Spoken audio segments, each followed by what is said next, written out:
So you created a React component. Let's say this component depends on some external services, for example, some REST APIs.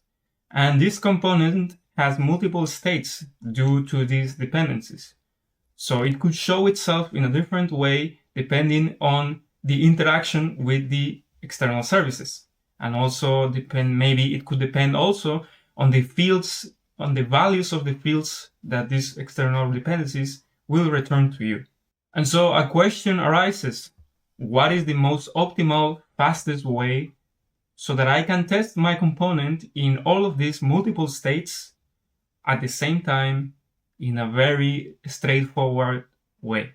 Because currently this component is hard-coded to depend on these external services. And if these external services depend on other services, this could be a very complicated web of dependencies in which you need all of them to be running at the same time. So if my HTTP REST API depends on a database, both things need to be running.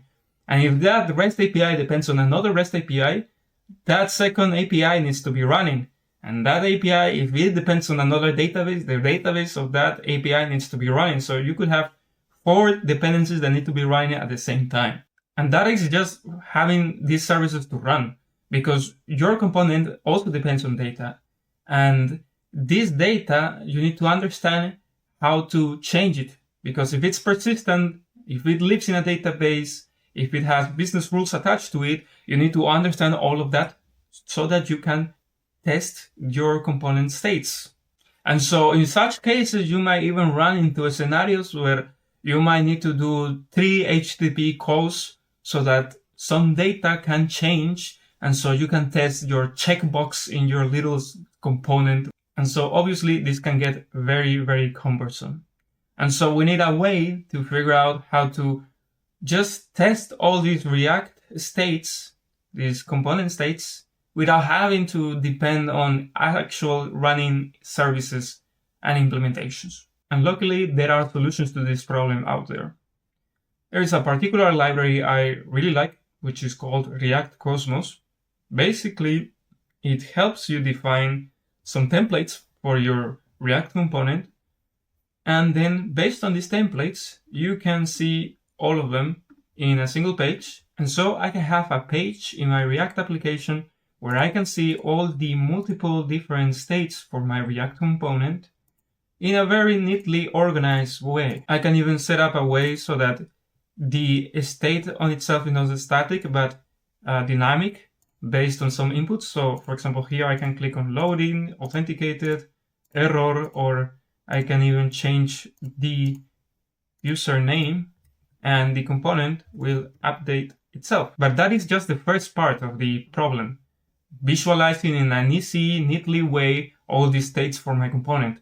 The second part is structuring my component in such a way where we don't hard code the external services on the code itself. And so for this, we need to apply the concept of dependency injection to this React component. Now you can do it in different ways. You could use React context to inject the dependencies, or you can also use props. In this example that I will show, I will just use props because it's a very simple way to showcase the logic behind this. So first, let's see how the hard-coded version of the component works. I have a use effect that runs after first render that calls an authentication API and a backend API. These API calls will set some React state that influences on how my component behaves, how it looks, how it renders. The dependency injection version simply grabs the API clients from the props and uses them in the same place as the original version.